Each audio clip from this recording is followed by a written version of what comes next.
السلام عليكم ورحمة الله وأهلا بك في فيديو جديد. صح شربتكم من الشاي طيب على حسب الوقت تشوفوا فيه الفيديو هذا. باش نحكيو مع بعض اليوم، باش نحكيو مع بعضنا على صبر اللموشي بعد التصريحات اللي قال إنه البطولة التونسية ماهوش باش تربحها، واللي بعض المباريات أو أغلبية المباريات اللي في البطولة يعني سيئة للغاية، واللي الريتم نتاعها طايح برشا. اليوم تجينا تصريحات من موقع وين وين، 8 ملاعبية تبعهم صبري اللموشي من البطولة التونسية. قبل ما نبداو اليوم الناس الكل صلوا على النبي صلى الله عليه وسلم، تنساو اشتركوا في القناة وعلى الجرس ويلا بينا. خلينا نشوف مع بعضنا التقرير هذا على حسب موقع وين وين، تحديدا الصحفي التونسي نزيه الكرشاوي. شوف مع بعضنا. منذ ظهوره الأول في المؤتمر الصحفي التقديمي، أثار صبري اللموشي الجدل بتصريحاته حول الدوري التونسي، حين أكد أنه لا يتابع مباريات البطولة المحلية، واعتبر نسقها غير جذاب، في إشارة فهمها كثيرون على أنها تقليل من قيمة المسابقة، غير أن المعطيات القادمة من كواليس التحضيرات لمعسكر شهر مارس تحي بعكس ذلك تماما، إذ يبدو أن المدرب الجديد للمنتخب التونسي لكرة القدم يضع ثقته في عدد من الأسماء المتألقة محليا. هو مش أسماء متألقة محليا، ولكن فما بعض المراكز اللي ما عندناش يعني محترفين في أوروبا، كما يعني حراسة المرمى، كما المهاجم الصريح نوعا ما. يعني فما شوي مهاجمين، ولكن حاليا ما عرفش باش يتم تعويضها من المنتخب التونسي ولا لا. نشوف مع بعضنا الأسماء هذه. المنتخب التونسي يستعد لمواجهتين ضد كندا وهايتي في نهاية مارس، في إطار التحضير المبكر لبطولة كأس العالم 2026. ووفق مصادر منصة وين وين، فإن القائمة المرتقبة ستشهد حضورا لافتا للاعبين من الدوري التونسي. صبر اللموش يراقب مواهب الدوري التونسي. باهي. في الخط الأمامي يبرز اسم فراس شوات، هداف النادي الإفريقي الذي سجل 13 هدف هذا الموسم، ليؤكد أحقيته بفرصة جديدة مع نسور قرطاج.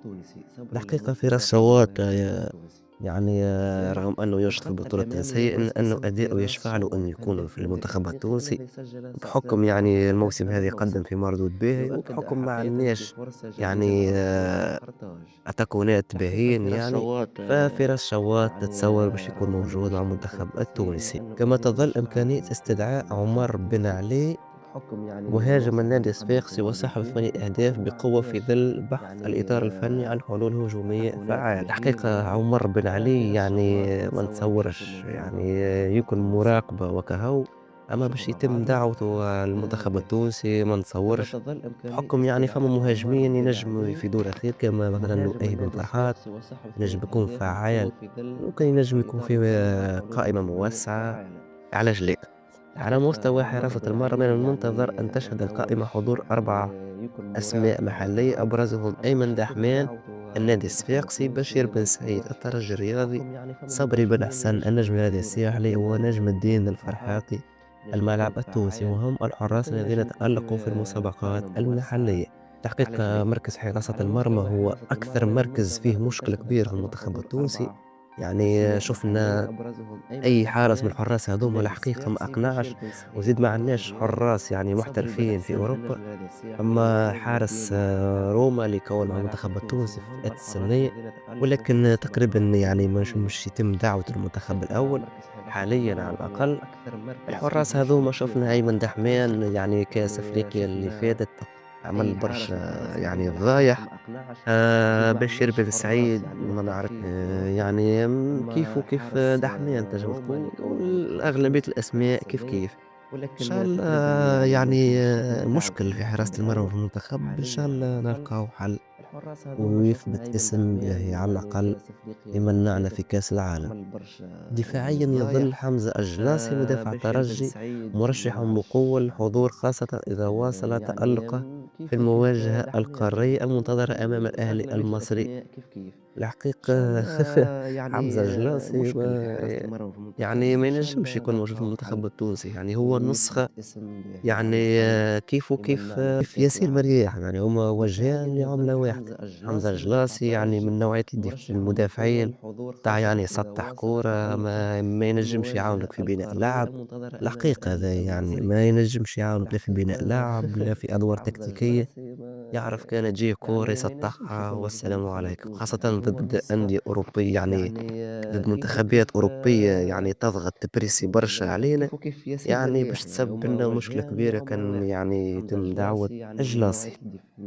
كما يبرز اسم غاية الزعلوني الظهير الأيمن للنادي الإفريقي في ظل محدودية الخيارات في هذا المركز، خصوصا مع غياب الجاهزية عن محمد دراجر وتراجع نسق وجدي كشريدة، إضافة إلى أن ينفولي يبقى تقريبا الخيار الأوروبي الوحيد الجاهز مقابل وضعية غير مستقرة لمعتز النباتي في الدوري السويسري. الحقيقة يعني بالنسبة لليوم فاليري أكيد باش يكون هو الأساسي، يعني حتى كان باش يتم دعوة الزعلوني للمنتخب التونسي فباش يكون هذا لخلق تنافسية على المركز فقط، يعني نتصور معتز النفاذي باش يكون أفضل. وبين تصريحات مثيرة للجدل وخيارات تبدو واقعية، يؤكد صبري اللموشي عمليا أن معيار الاختيار سيكون المردود للجنسية الرياضية للنادي، أو أن الدوري التونسي مهما وصف يظل خزانا مهما للمواهب القادرة على خدمة المنتخب في المرحلة القادمة.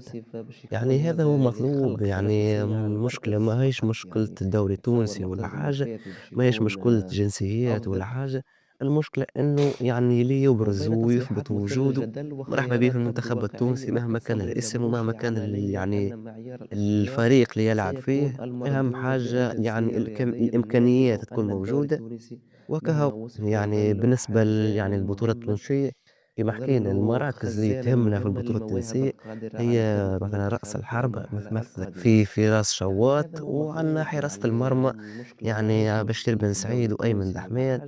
إن شاء الله يعني واحد منهم ما نعرفش اسكو عبد الرحمن باش يكمل مع المنتخب التونسي بعد كأس أفريقيا والأداء اللي قدمه، واللي باش يتم استبداله ببشير بن سعيد. ايش نشوفوا هذا كل مع صبري اللموشي في المباراة القادمة اللي باش تكون في شهر مارس. أنا نكون وصلنا لنهاية الفيديو، ونتمنى كان عجبكم الفيديو تشتركوا بالقناة وتفعلوا الجرس ولايك الفيديو، نلقاكم في فيديو قادم إن شاء الله. سلام.